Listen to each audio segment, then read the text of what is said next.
Bapak, Ibu, Saudara-saudariku yang terkasih, selamat pagi, berkah dalam. Bacaan Injil hari ini bagi saya sangat menarik. Ini perikopa, bagian dari khotbah Yesus di bukit. Matius bab 5 ayat 20 sampai 26 ini merupakan bagian dari khotbah Yesus di bukit yang cukup penting, di mana Yesus ingin memperdalam pemahaman tentang hukum Taurat. Yesus ingin menunjukkan makna yang lebih dalam dan luas daripada sekedar ketaatan lahiriah. Maka di awal perikopa, Yesus langsung mengatakan, jika hidup keagamaanmu tidak lebih benar daripada hidup keagamaan para ahli Taurat dan orang-orang Farisi, kalian tidak akan masuk ke dalam kerajaan surga. Pertanyaannya adalah, ada apa dengan ahli-ahli Taurat? Ada apa dengan orang-orang Farisi terkait dengan hidup keagamaan mereka? Kok malah dikatakan, kalau hidup keagamaanmu nggak lebih benar dari mereka, kamu tidak akan masuk ke dalam kerajaan surga.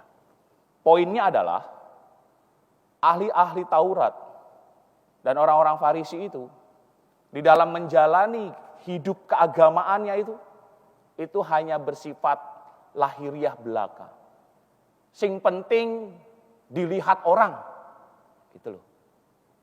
Menjalani hukum Taurat, wah itu mereka jago, ya. Mereka sangat detail terkait dengan hukum Taurat, mentaatinya luar biasa. Tetapi masalahnya adalah, di dalam menjalani, mentaati hukum Taurat itu ya hanya sekedar lahiriah belaka gitu. Sekedar dilihat orang, wah dia suci loh gitu. Mantap loh, bagus loh gitu. Tetapi menjadi sebuah pertanyaan, apakah lalu di hatinya juga seperti itu, begitu. Malah bertolak belakang. Maka di dalam perikopa yang lain, Yesus pernah mengatakan, hati-hati kalian dengan ragi Herodes dan ragi orang-orang Farisi. Ragi orang-orang Farisi, virus orang-orang Farisi. Apa itu virusnya, raginya? Yaitu tadi, kemunafikan. Karena mereka hanya ingin dilihat, tapi di dalamnya penuh dengan hal-hal yang tidak sesuai begitu. Nah, jangan-jangan kita jatuh pada hidup keagamaan seperti mereka. Makanya Yesus mengatakan, kalau Yesus ngomongnya di Minomartani loh ya ngomongnya pasti, "Hai umat Minomartani, hati-hati loh. Jangan sampai hidup keagamaan Anda sekalian itu seperti mereka, hanya ingin mencari publikasi, hanya ingin dilihat, suci loh saben dino mangkat ning gereja, apa kuwi TOP BGT. Tapi hari-harinya, itu maksudnya gitu loh. Be careful, hati-hati. Jadi jangan Anda merasa puas, oh ya aku sudah ke gereja, udah clear, aman, tenang, damai. Enggak. Yesus minta supaya kita lebih dalam.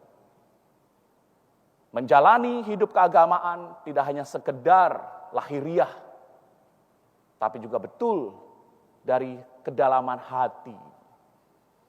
Makanya kalau ada orang Katolik yang terlihat secara physically, rajin ke gereja, ikut kegiatan ini, ikut kegiatan itu, tapi lalu hatinya kok rada aneh ya gitu misalnya ya. Ya berarti pasti ada split di situ. Ya, tidak berbanding lurus apa yang kelihatan dengan apa yang ada di dalam kedalaman hatinya. Maka ya pesannya adalah ya be careful aja. Hati-hati jangan sampai ya kita mencoba untuk menyelaraskan lah ya apa yang tampak di luar itu selaras dengan apa yang ada di dalam kedalaman hati. Jangan jatuh pada rasa puas. Saya sudah ikut misa setiap hari, tapi lebih dalam bertanya, apakah misa yang Anda lakukan setiap hari mengubah hati Anda atau tidak? Kalau tidak, ya nggak ada bedanya dengan orang-orang Farisi dan ahli-ahli Taurat. Itu maksudnya. Kemuliaan kepada Bapa dan Putra dan Roh Kudus. Seperti pada permulaan, sekarang, selalu, dan Sepanjang segala abad. Amin.